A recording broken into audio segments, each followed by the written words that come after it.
Hi, guys. Welcome to our podcast, HerZ Stories by HerZWave. We are on a mission to amplify women and women identifying voices in music and tech. And today I am so excited to be talking with my friend Fifi Koro. She is an artist, an audio engineer, and a content creator who is building her own lane in music and tech. She also recently released her new single, Retrograde, and has been growing her audience in really cool ways online, which I've been following myself, all while navigating a space that's still mostly male dominated. Today, we're gonna get into her music, her journey, and what it's like doing all of this as a woman in the industry. Hi, Fifi. So great to have you here. Hi. Thank you for having me. Of course. So I'm gonna start this conversation with my first question, which is what first drew you into music, and when did you realize you also wanted to step into the technical side as an audio engineer? Well, so I've actually been drawn to music from a very young age. I have so many memories of being really little, like a toddler, and running around my house just like singing gibberish. Like I didn't have an expansive vocabulary yet, so I was just like making up words and little songs, and I wanted to be a singer. Like basically straight out of the womb. Like I just knew. And I think I kind of just organically got into writing from that. Like I had started writing songs when I was about 7. I remember I went to my mom's work and it was like take your child to work day. And I wrote like my first song and it was just like a melody and lyrics and it was like nothing. I still remember it too. It was called Stuck on You and it was just like, I think it was actually a song on the radio that I had like basically copied the melody of and then just written different lyrics to. But I didn't have any instruments in my household. Like we didn't have a piano or a guitar, and my parents put me in vocal lessons really early. And I had only really experienced writing just melodies and lyrics. I obviously didn't have like an instrument to translate it on. So what I ended up doing when I was around like 12 or 13 was I would download instrumentals from YouTube, just like random instrumentals that I'd find, and then I would top line to those. And I'd plug them into Audacity and I would record just vocal layers, and that was kind of my first experience like delving into production and like engineering, but in a very janky way. Like I didn't know how to work any DAW yet. Like I mean I guess it's technically a DAW, but it was so just simple, and I didn't really understand like compression and EQ and any of the like engineering type stuff until I went to college. And my degree was in music business, but a lot of the prerequisites were audio engineering classes. So I had to take those in order to graduate. I learned how to use Pro Tools and Logic, and then I kind of just was like, okay, whatever, that's not my lane. Like I'm a singer and a songwriter and that's what I do. And I'll leave that up to the professionals. And I kind of had this like weird imposter syndrome for a really long time about stepping into the audio engineering role and doing more production for myself, because it felt like, well, that's not my thing. Like, I don't know what I'm doing. And it wasn't until 2020 when the pandemic happened that I was just stuck at home with nothing to do, and I was laid off from my job. So I had a lot of free time, and I was fortunate enough to be with my parents. And so I just kind of started working on little ideas in Logic, and I tracked my first song completely by myself vocally. I had a producer I was working with at the time just send me a beat, and I wrote to it, and I basically did what I had done when I was like 12 or 13 in Audacity, and I just sent him back like 30 vocal files, and I was like, sorry, but here you go. And so from there, I started really focusing in on vocal engineering and recording all of my own vocals for all of my songs, and then editing other people's vocals and working in that space only. But I still had such a hard time identifying myself as an engineer. And it really wasn't until, honestly, this year that I actually started producing my own work and just trying to have fun with it and not take it so seriously, because I'm the type of person that, like, if I'm not good at something immediately, I'm like embarrassed to do it. I don't want anyone to see me. I don't want anyone to hear what I'm doing. It's not for me, and I'll just abandon ship. But this year I kind of had an epiphany about just creating and being an artist in general, and how you kind of have to suck at first if you want to be good. So I really started to take it more seriously, and I've been just producing a ton of stuff in the last few months that I'm really proud of. And I had the capacity to do this whole time, but just for some reason was in my own head about. Wow, that's so cool. Are you working right now on anything new? Yes. Yes. I have a few different projects that I'm working on. I'm working on like a collab thing that I don't know if I can like give too many details about, but I have like a collab project with my boyfriend that we're both kind of like co-producing. He's been doing most of the production on it, but he kind of encouraged me to start doing my own thing with that. So honestly, the production I've been doing a lot of to practice has been TikTok content. I I, saw. it's This is it's gonna been be yeah. It's been really like a good way to kind of take the pressure off. Feels like when you have a full song that you're thinking of going into producing, it's like kind of daunting. Like I'm like, okay, I have to write and produce, soundscape, do all of this stuff, but I've been giving myself like little tiny assignments just for fun.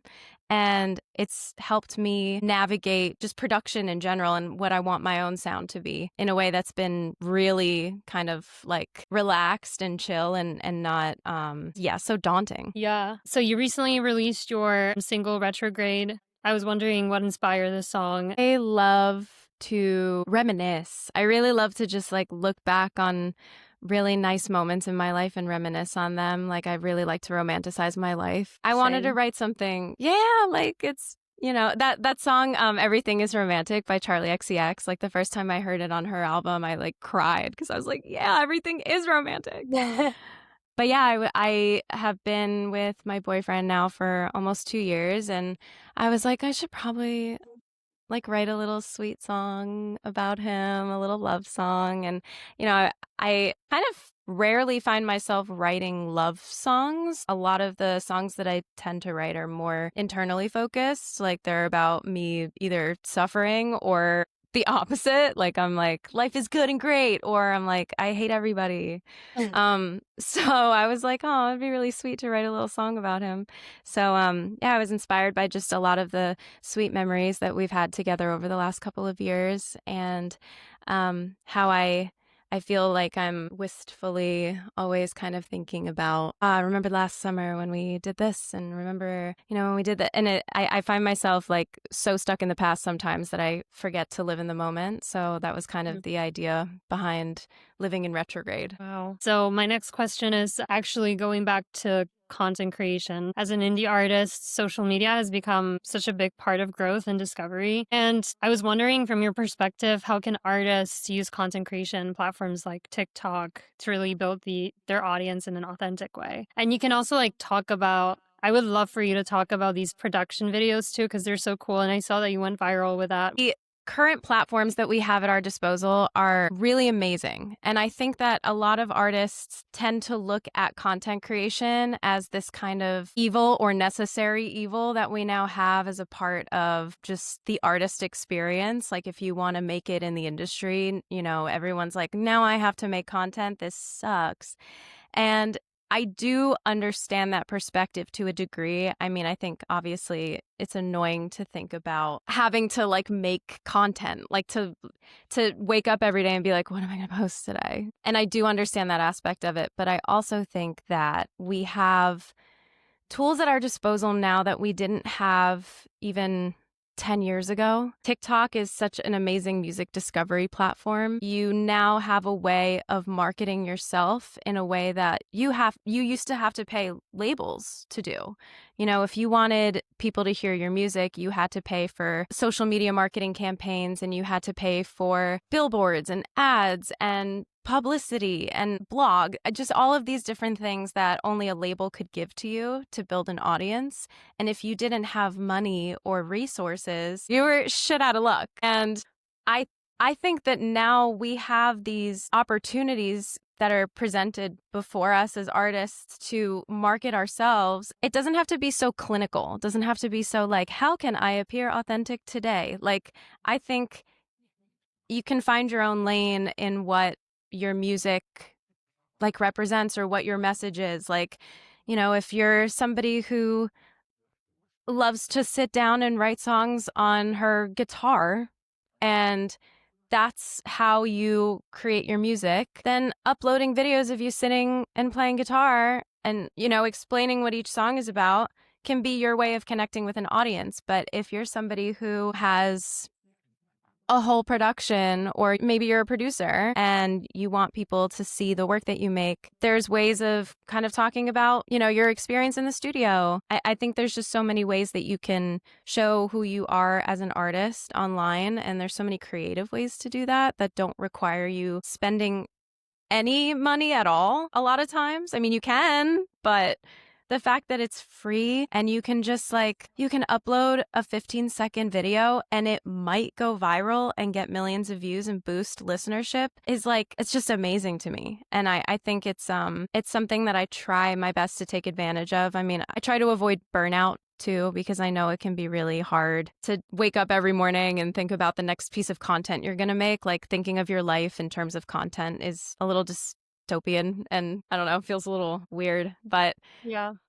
I do think that we have tools at our disposal that we didn't have previously, and it just feels kind of like a shame not to use them. And all for the independent artists rising up. I mean, labels are in kind of a bad spot right now in the industry. I mean, the music industry is changing so much with TikTok and Reels and all of these social media platforms that allow artists to build their platforms without the intervention of a label. And so labels don't really have that much to offer anymore. And I love that, because labels have notoriously been so predatory, especially towards smaller artists. So I think any opportunity you can get to stick it to them is sick. I love that.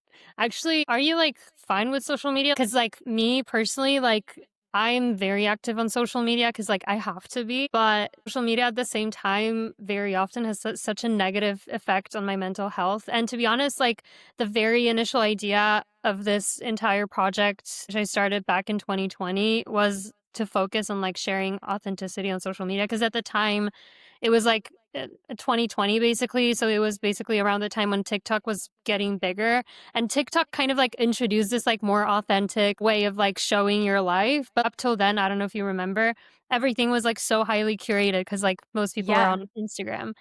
And I was just wondering, if you don't have an answer for this, that's totally fine. But how do you balance creating content and keeping a healthy, maybe distance, and not taking stuff personally? I think that, like you, I have to use social media in order to market my music. So there is that kind of feeling of well, this is part of the job. I've been trying to reframe it recently to I get to do this as opposed to I have to do this, because again, it's, the whole opportunity thing with being able to take command of your social presence and your marketing and your image as an artist. I think that's really powerful. But it feels weird to think about presenting yourself authentically online, because it's whenever you're setting up a camera and filming yourself doing anything, the authenticity part just feels like it goes out the window almost immediately. It's Yeah.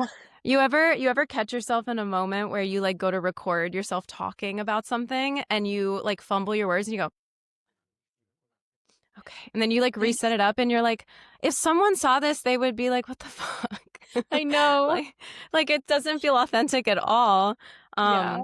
But I think that there are ways to show up online that are authentic, that aren't necessarily from a content lens. I have gotten more comfortable with posting videos of myself just saying some bullshit to the camera about a thought I've had. I've had so many conversations with friends about different music things and different opinions that I've held on the industry and music in general. And after those conversations, I've thought this could be a TikTok. I could say exactly what I just said, but to the camera. And maybe other people will resonate with it. Maybe that will, gain some traction and people will kind of see my point of view. And that's kind of how I've been looking at presenting myself authentically. Like I'm just having a conversation with a friend, but it's like one-sided a little bit. But you had also asked about like the negativity of it and how you kind of balance that. I started posting online like videos, it was YouTube videos when I was 12 or 13. So I got a pretty early start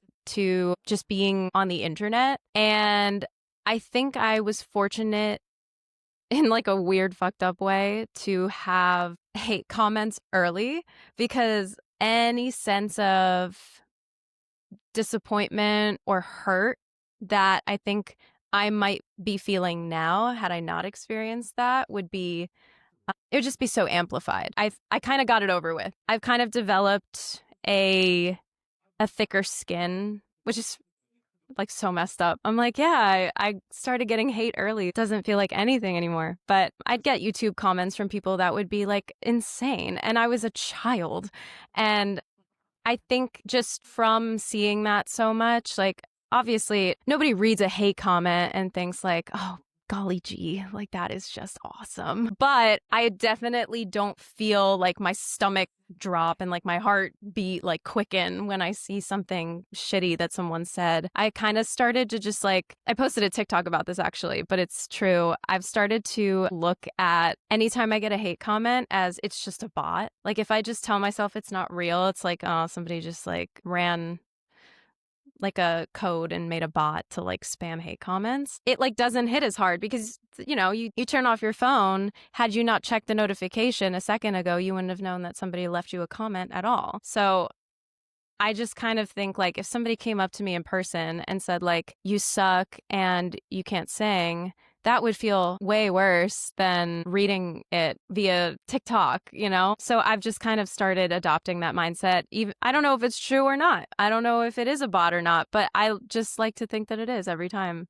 And then when I get a nice comment, I'm like, that's a real person. That person is real. They exist and they're very sweet. And then, the hate comments are just, it's fake. They're not real. They're bots. And most of the time, people who post those kinds of comments are miserable people anyway. And it's like, I've never been inclined to leave a hate comment to anyone in my whole entire life. I've never once gone on somebody's videos and been like, you suck. So it's just like the thought of someone doing that and having the thought like, yeah, I'm going to write this is just like sad. So I feel a lot of pity for people that are negative on the internet. And I wish them well. But I think it's important to have balance. I think it's important to step away from time to time. I definitely will have bouts of a lot of creation and I'll make a lot of content or whatever. I'll make a lot of music. Then I'll put out onto the internet in little snippets and then I'll get burnt out and I'll be like, okay, I'm going to step away. And I think a lot of the last few years, what I've been trying to hone in on more is just like not feeling guilty about stepping away. Because I think a lot of artists, when they don't create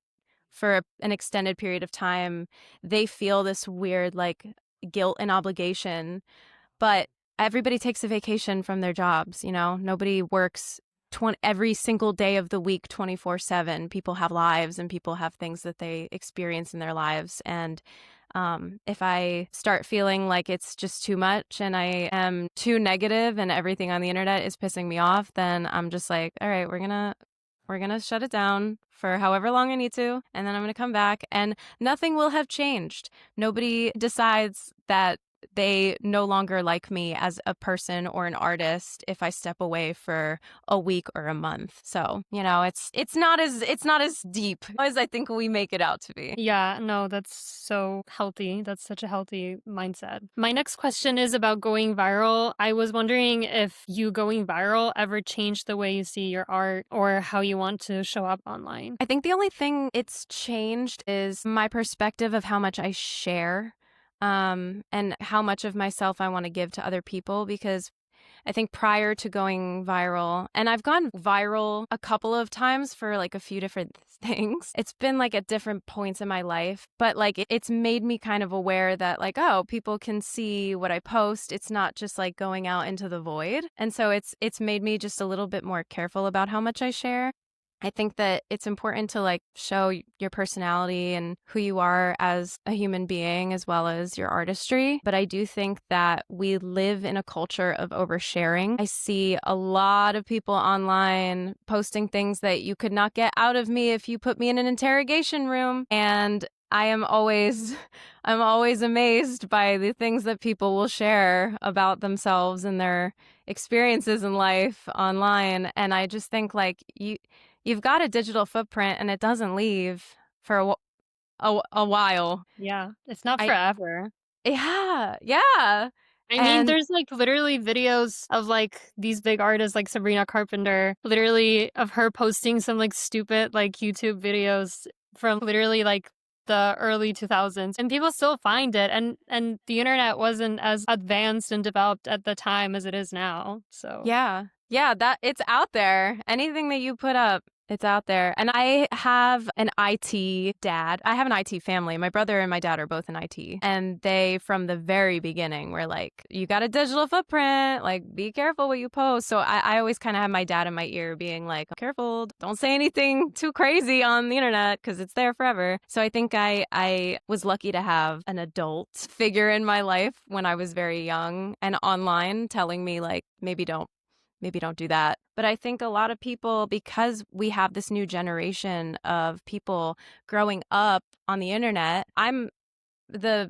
millennial. So I got to experience a childhood without social media. And then I also got like half of the rest of my like adolescence on social media. So I know what the world was like before all of this. And I think it's really important to value yourself as just a human being by deciding not only what you don't share with the internet, but also just in general, like maybe what you don't share with anybody. I think a lot of people in today's day and age feel as though every single detail of their life needs to be shared. And if not online, then with other people. Like I know oversharing is a really common thing amongst people in like the newer generations. And it was something that I even struggled with for a long time. Like I'm coming at this from the perspective of a former oversharer. I was very just like willing to give anything out to anybody in search of connection with other people. But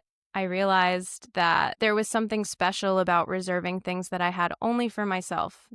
Even if it was just something small, like an experience that I had during the day, maybe I played a show and somebody said something to me that like really stuck. Like I've gotten into the habit of just kind of holding that with myself and letting that be something that I get to enjoy and I don't have to share with other people. And, that's not to say that I don't share anything at all. I think I'm pretty open, but I do think that I'm a little bit more careful knowing that my videos can be seen by anyone. I'm yeah. careful in not being too giving too much away. Well, that's good. That's very important. Okay, so I'm gonna shift this conversation into a slightly different direction right now. So I wanted to focus a little bit more on like you being in the more like tech part of the music industry as an audio engineer and producer, which both are still pretty male dominated spaces. I was wondering what's been your experience navigating this world as a woman? I think I've been very fortunate. I've had a lot of male producer friends who have encouraged me to step into production. A lot of them have actually been the reason that I'm even in it in the first place. And I know that that's not every woman's experience by a long shot. And I've definitely had men that have, men are men. So they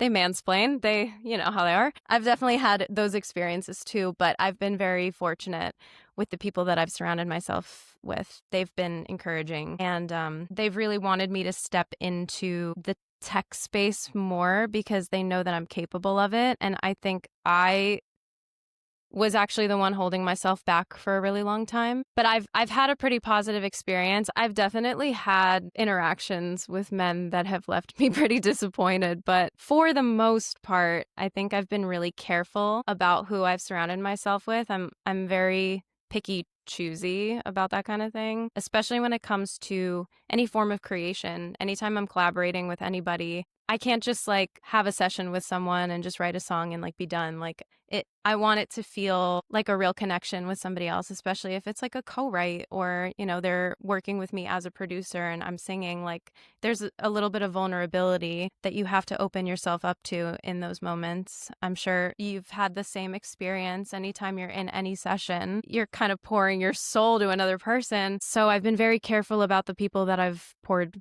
my soul to. And I've been very lucky that they've been as kind and open-hearted as they have been. Yeah. This actually is a great transition into my next question. I was wondering if there were ever moments when you did feel underestimated in studio or in the tech space, and if so, how did you handle them? I actually had this happen to me kind of recently. I think the interaction was coming from a good place on the other person's part. I had this friend that I made from one of my day jobs. He's like a musician and a producer, and he had invited me over for a session. And I came over and he was working on something in Logic, and he like opened it up and was showing me something he was working on. And he kind of started explaining like how compression works. And he was like, oh, yeah. And I use like Melodyne. And I was like, oh, cool. Yeah, I use that too. And he was like, trying to like explain to me how Melodyne works, and I was like, yeah, no, like I do this like for my job. Like I have a separate like job that I do where I edit vocals for other artists. I know exactly how this works, but like, thank you. And he like kind of didn't get the hint. And it was just really funny because at one point I was just like, I'll just be quiet, like let him explain because I think he's enjoying explaining this. And he like went on this whole tangent about like, and then I use this and you should really use this plugin and blah, blah, blah. And I was like, okay, yeah. And then after he was done, I was like, can I actually show you something I produced? And I pulled up a project that I had just finished working on that day and I played it for him and he goes, you produced this? And I said, yeah. And he goes, oh, so you like really, like you actually really know what you're doing. And I was like, yeah, no, I tried to say that a lot of times, but yeah, I do. And I think he was coming at it from a perspective of like, because it is so male dominated, a lot of women don't know certain things. Like there's certain jargon that I'm sure in a studio environment, some women don't know. But I think it was just so funny that like the immediate assumption, despite me even saying something, was that I didn't know.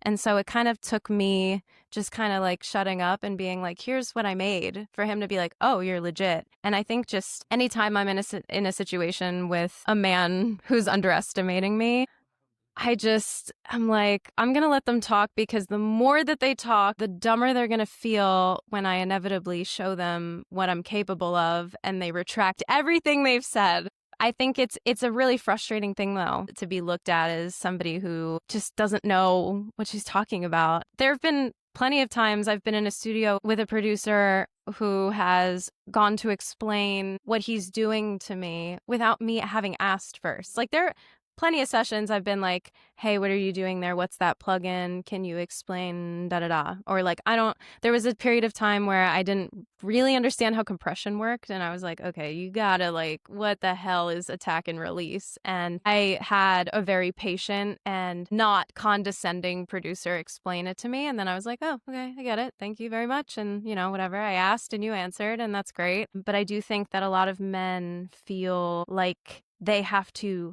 teach us women like, oh, you guys don't know, you guys aren't producers, so here's the scoop. And I think just the best thing you can do is just prove all of them wrong. Like I don't even care that much about in the moment being like, well, I do know, like, because my work will speak for itself. And just like it did recently, after I showed him, he shut up really fast and he was like, why did you let me go on for so long? And I was like, well, I mean, I can only say I know so many times before I'm like, you know what? Have fun. Just keep talking. I love this. I mean, that you just made him feel that way.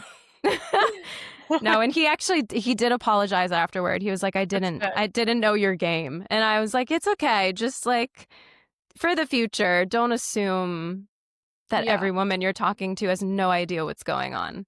Yeah.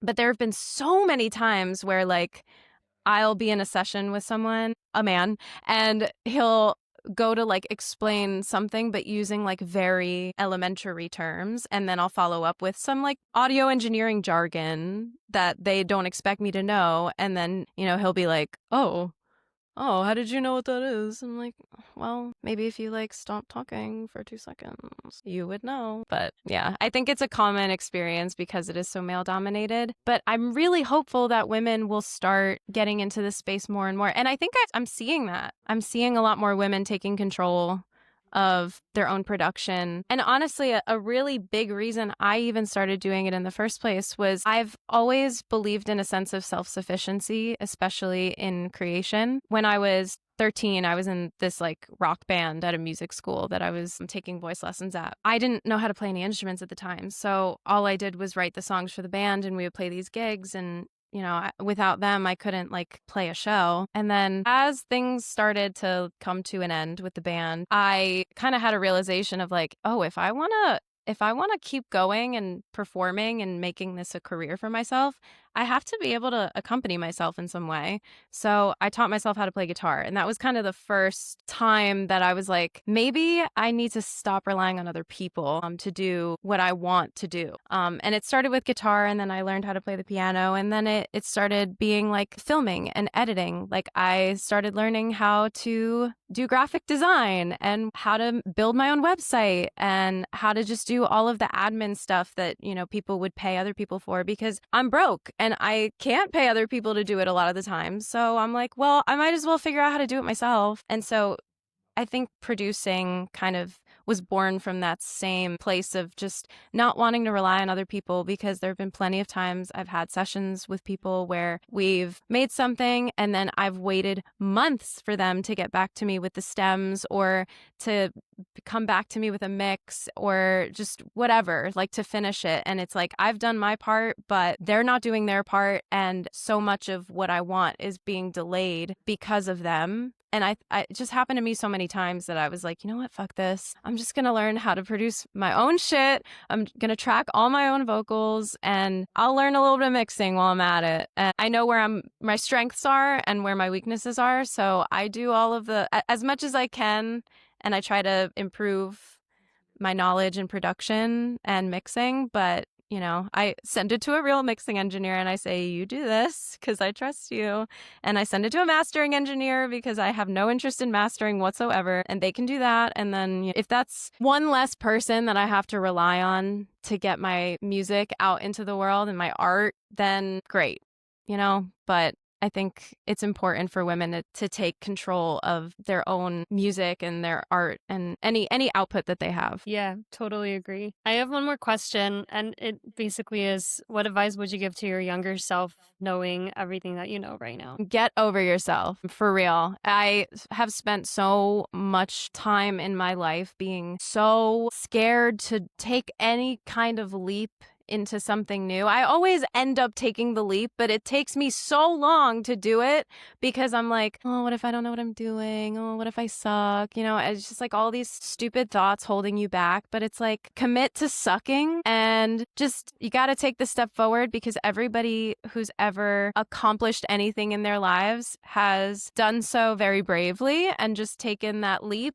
and gone for it. And that's all you can do in life. And I would rather be, 95 and never have made a career in music, but known that I did everything I could have to make my dreams come true for myself, than be 95 and be like, oh, I guess I could have learned how to like mix, or I could have learned how to like track my own vocals, but I was too scared of being, bad at it at first. So yeah, just like get over yourself, younger me.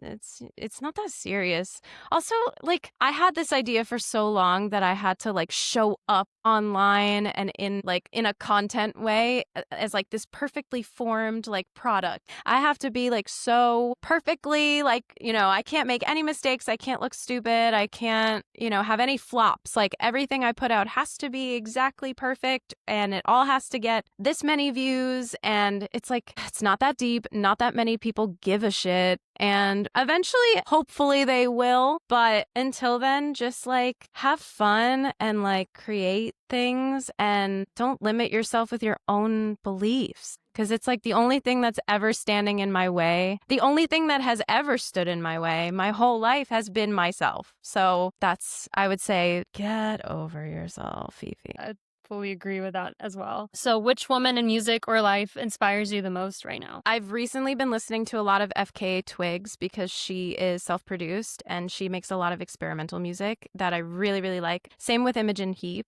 They both kind of are in that same space of like self-production and experimentation that I really admire a lot. And I also have like always just really loved Ariana Grande. And she tracks all her own vocals, and she was actually a really big inspiration for me when I started tracking my own vocals because I saw her doing it and I was like, hell yeah, women in tech. I also love Ariana Grande. I feel like she's underestimated. Like, people don't really talk that much about, even though she shares stuff about this on her socials, like, people don't really talk about her doing that. And she's actually, like, producing her vocals, which is, like, crazy. Yeah. The Yeah. other thing with Ariana that I found a little bit of like internalized misogyny within myself, because the first time she ever posted a clip of herself behind the console, like mixing her own vocals, my first thought was like, ugh, they set her up in that shot so she would look good. And then I was like, oh my God, what is wrong with you? That is literally like every man in the world speaking through you right now. That is awful. I could not believe myself. I had to like take a step back and be like, okay, what is this weird like misogyny that you're showing right now? She's so talented, and there's so many clips of her online, like in the studio leading a session. Like she knows Yeah. fully what she's doing. So Yeah, exactly. yeah, I love her. She's amazing. Me too. Okay, so next question is, if you could listen to one album only, what would it be? Ooh, this is a hard one. The first thing that comes to mind is Evil Friends by Portugal the Man. I don't know why, but that album just like I can listen to it at any time of the day and I never get sick of it. It's so good. I've never listened to it, so I'm gonna listen. A fun fact about you. Ooh, a fun fact about me. I am Russian, and my first language was Russian. My parents are both immigrants from former Soviet Union. So I think something I'd like to incorporate in some of my music moving forward would be like a little bit of Russian. Like I think it would be kind of cool to sing a little tiny bit. My Russian's it's pretty bad. I understand a lot more than I speak. Usually like Russian people, when they find out I'm Russian, will say something to me in Russian and then I will try to respond, but like very badly, like grammatically all over the place. And then they see that as like, oh, she has no idea how to speak the language. And I'm like, no, I don't. But like I also completely understand everything you've said. Like as long as you speak in Russian and I respond in English, we'll be good. But Yeah. it typically doesn't happen that way. Do you speak with your parents in Russian? Mostly my grandparents. It used to be just Russian in my household when I was a little kid. And then because it was my first language until I was 3.5 or 4. When I started daycare, and I had a Russian nanny. So like it was just like straight Russian. And then I started school and I remember being really confused because I had no friends and I didn't understand a word of what anybody was saying. But then you learn so fast at that age. Like my parents didn't even put me into like ESL. They were just like, figure it out. And I did. Yeah. So a lot of our kind of dynamic at home changed. Like it went from being all Russian to like a mix to now just like mostly English. But my grandparents and I still speak Russian to each other. So they're kind of my way of practicing. Well, that's good. If you could perform a duet with any artist, living or dead, who would it be? Hozier, for Oh. sure. I love him. He's like my favorite of all time. I think he has the best voice, like male voice ever to exist. Just he's so amazing. And I think as a songwriter, he's like unmatched. Like no one can write the way that he does. So yeah, definitely Hozier. I'd love to do like some beautiful folk song with him that like makes everyone cry. That would be a dream. One last question. What's one piece of advice that you have received that really stuck with you? A lot of really great advice from a producer that I worked with when I was like 14, 15. I was signed to a production company for a number of years. The producer, his name was James. He gave me a lot of really excellent advice that stuck with me over the years. One of them was never sign anything without a lawyer. Doesn't matter what it is. And that has helped me in a lot of sticky situations. And then another piece of advice he gave me was don't give up your publishing, which as a songwriter, I think is really valuable because, and a big reason why labels have kind of been a turnoff for me over the last few years, like seeing the decline of labels in the industry, just like knowing that they will take so much from you and give you so little. It doesn't feel worth it to sign unless you have an immense amount of capital and negotiating power. And even then, it's like at that point, you can just make your own label and do it all yourself. So yeah, Yeah. songwriters, don't give up your publishing and get a lawyer, get a good lawyer. Great. Thank you so much. This was super inspiring and interesting. Thank Yeah. you. I'm so glad. Yeah, this was fun.